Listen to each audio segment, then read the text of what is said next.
Welcome to the Weather Guru podcast for July 6, 2025. Thank you for joining. Ladies and gentlemen, please be sure to hit that like and subscribe button on the way in. We're going to be talking about the tropical update, and we, of course, have Tropical Storm Chantal, which has made landfall along the northern South Carolina coast, somewhere north of North Myrtle Beach, South Carolina.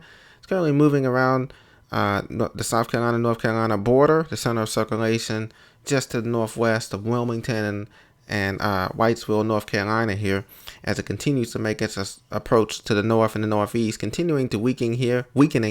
The latest advisory as of 8 a.m. Eastern Daylight Time. This is an intermediate advisory before the next full advisory at 11 a.m. Eastern Daylight Time. Currently, max sustained winds are at 40 miles an hour. That's down from 50 mile an hour winds, top winds at landfall. Movement is north-northwest at 8 miles an hour, as you can see here.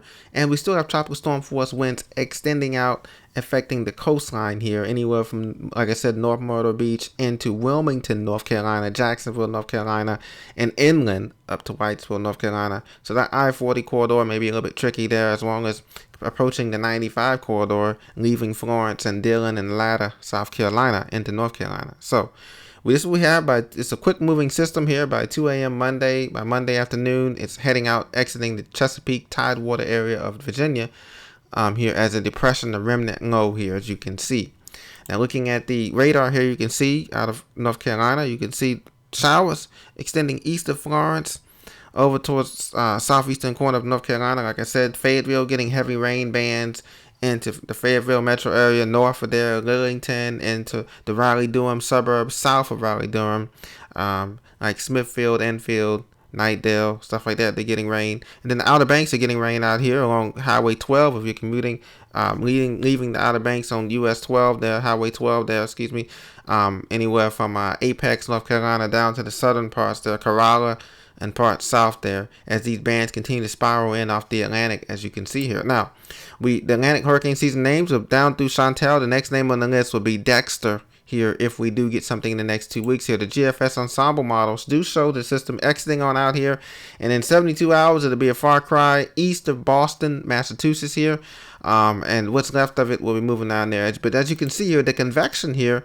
it's not too much convection with this storm because we've had a lot of dry air intrusion with the system, and it's a small compact system here, so most of the convection is confined to the South Carolina North Carolina border here, as you can see here, and most of the convection is also blown off or displaced out into the open waters of the Atlantic. So that's good news with Chantal, and it did not have too many so far, at least it didn't have too many tornado warnings or threw off any tornado or tornado watches with this system because of the compact nature of the system and because of the angle at which it's approached the coastline here, kind of at a perpendicular angle here.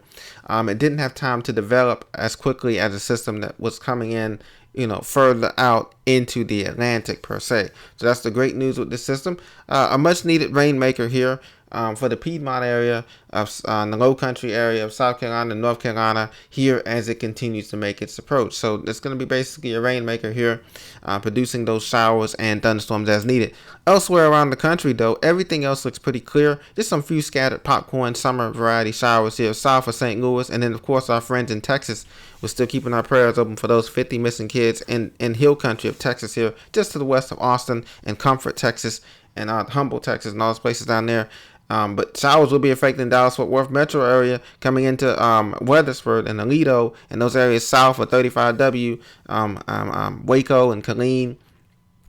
You're going to continue to see those showers there as well.